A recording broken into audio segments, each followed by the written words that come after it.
তারুণ্যের রাজনৈতিক অধিকার প্রতিষ্ঠার লক্ষ্যে খুলনার ঐতিহাসিক সার্কিট হাউস মাঠে বিএনপির তারুণ্যের মহাসমাবেশ অনুষ্ঠিত হচ্ছে। জাতীয়তাবাদী যুবদল, স্বেচ্ছাসেবক দল ও ছাত্রদল আয়োজিত এই সমাবেশ স্থল থেকে সরাসরি যোগ দিচ্ছেন সহকর্মী এস.এম. মনিরুজ্জামান।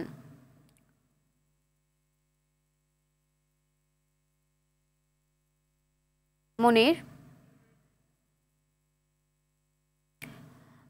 সমাবেশের বিষয়ে বিস্তারিত জানাবেন। মানুষের উপস্থিতি কেমন দেখছেন সেখানে?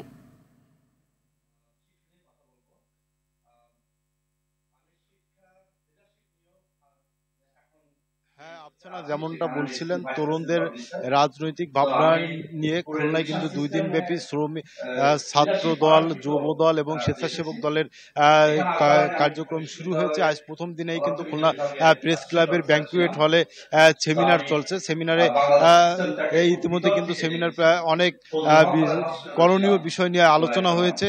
আমি এখন কথা বলবো জাতীয়তাবাদী দল বিএনপির ছাত্র বিষয়ক সম্পাদক রকিবুল ইসলাম বকুল ভাইয়ের সাথে। তিনি জানাবেন তাদের আজকের এই কর্মসূচি সম্পর্কে এবং এই কর্মসূচিতে ছাত্ররা কতদূর উপকৃত।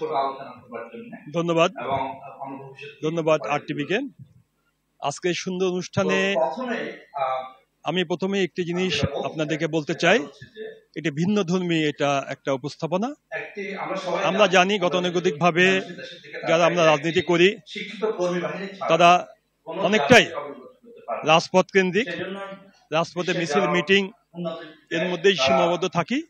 কিন্তু আমাদের বিএনপির ভারপ্রাপ্ত চেয়ারম্যান জনাব তারেক রহমান উনি আমাদেরকে নতুন একটি ধারা দিয়েছেন যে শুধু রাজপথে থাকলে হবে না, তরুণ প্রজন্মকে নিয়ে নতুন করে ভাবনা শিখতে হবে।